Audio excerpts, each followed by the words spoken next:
Hello and welcome to ERi-TV English News Broadcast. It's now exactly 10:30 p.m. Asmara time, and we're ready for a domestic and international report for July 27, 2026. I'm Heaven Johannes, your news anchor for this session, and I present with the top stories. Members of the 39th round of national service depart for Sawa. Material support extended to children in Mbadar home. U.S. poses strikes on Iran while Iran holds retaliatory attacks. And the Cuban president denounces U.S. attempts to seize Cuba. Welcome again. In today's domestic news, 11th grade students from the Central region departed for Sawa today, 27 July, to pursue their 12th grade education during the 2026-2027 academic year and fulfill their national service obligations as members of the 39th round. The departing students, 56.2% of whom are females, are traveling to Sawa in two groups. Students from 13 schools departed today, while the remaining students will depart the coming Friday. The students said that they understand going to Sawa offers the dual advantage of successfully completing their 12th grade education and fulfilling their national service obligations, following in the footsteps of those who participated in previous rounds of national service. The parents of the students, for their part, explained that they had been preparing their children to exert strong efforts to successfully complete their high school education and live up to the expectation of the Martyrs. They also expressed confidence that their children will succeed in their education and other responsibilities during their stay in Sawa. Students from the Northern Red Sea, Southern Red Sea, Southern Gashbarka and Ansaba regions have already departed for Sawa.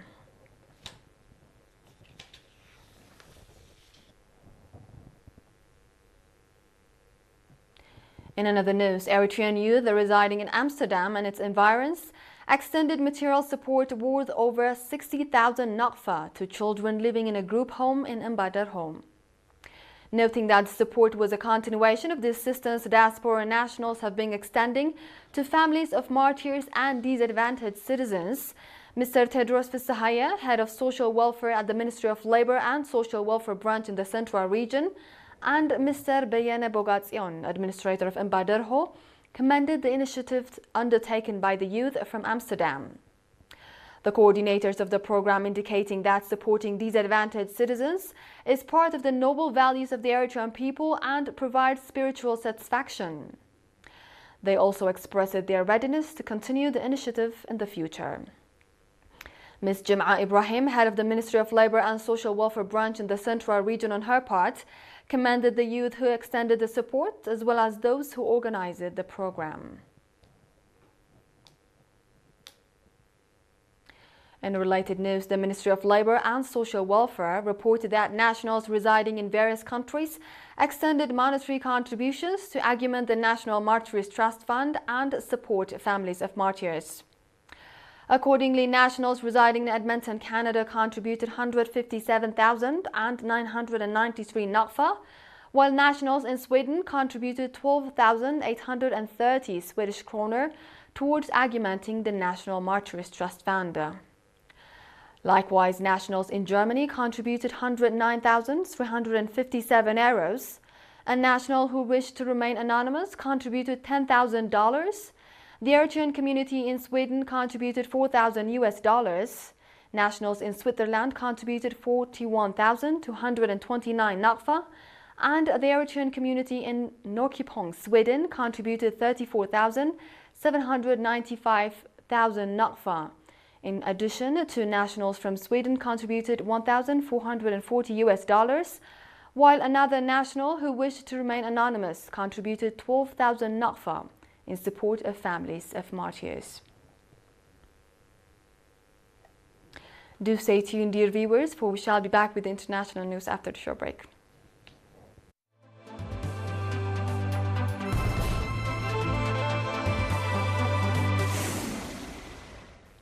Welcome back. Our international news begins with the crisis in the Middle East. U.S. media reported on Sunday that the U.S. military had paused strikes on Iran, while Iran said it had halted its retaliatory attacks in response. Citing regional sources, the report said Washington had suspended attacks to avoid disrupting an Omani delegation's visit to Tehran for talks on reopening the Strait of Hormuz. Separately, another site reported that President Donald Trump had set aside plans for sharp escalation after senior advisors warned of dwindling U.S. air defense stocks. Joint Chiefs of Staff Chairman Dan Kane cautioned that renewed large-scale operations could exhaust the interceptors available to the United States. The United States has fired more than 1,200 Patriot interceptors, each costing over $4 million. U.S. Ambassador to the United Nations Mike Waltz said on Sunday that Trump had paused military strikes on Iran to leave more room for diplomatic negotiations. He did not, however, provide specific details about the talks. While Iran confirmed on Sunday it had halted retaliatory attacks after the United States stopped its strikes over the past 2 nights. It is to be recalled that in June, the United States and Iran agreed on a 14-point memorandum of understanding to halt military operations and reopen the Strait of Hormuz, as well as to reach an agreement to end the war over the following 60 days. In another news, Cuban President Miguel Diaz-Canel denounced the United States' attempts to seize the country and called for the defense of national sovereignty on Sunday, during an event held to commemorate the National Rebellion Day. During the ceremony, the Cuban president stated that the United States is applying a policy against the country that has set out to suffocate the entire population in order to seize control of the country. Since last January, Diaz-Canel noted that the Donald Trump administration has imposed a policy of maximum pressure on Cuba, measures that have intensified the economic, commercial, and financial blockade imposed by Washington for more than 6 decades. Sunday marked the 73rd anniversary of the attacks on the Moncada and Carlos Manuel de Cespedes barracks of July 1953.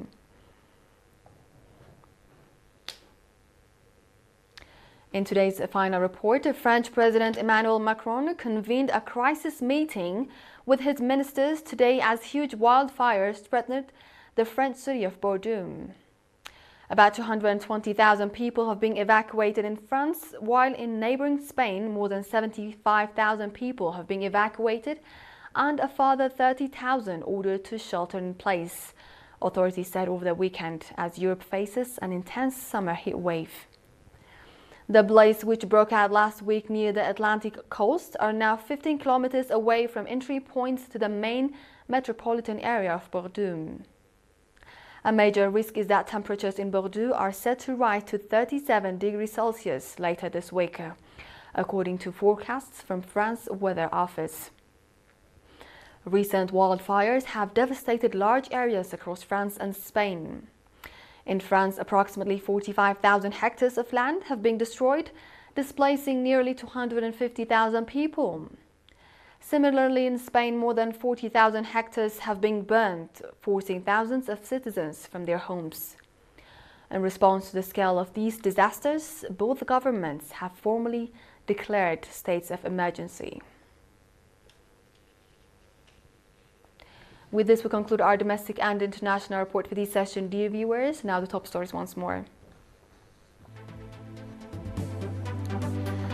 Members of the 39th round of national service depart for Sawa. Material support extended to children in Mbadar. In our international, U.S. pauses strikes on Iran, while Iran holds retaliatory attacks. And the Cuban president denounces U.S. attempts to seize Cuba. This was The World on Monday with ERi-TV English News broadcast. Dear viewers, from all of us here, thank you for watching. Join us again on our tomorrow's broadcast. Until then, a good night from us tomorrow.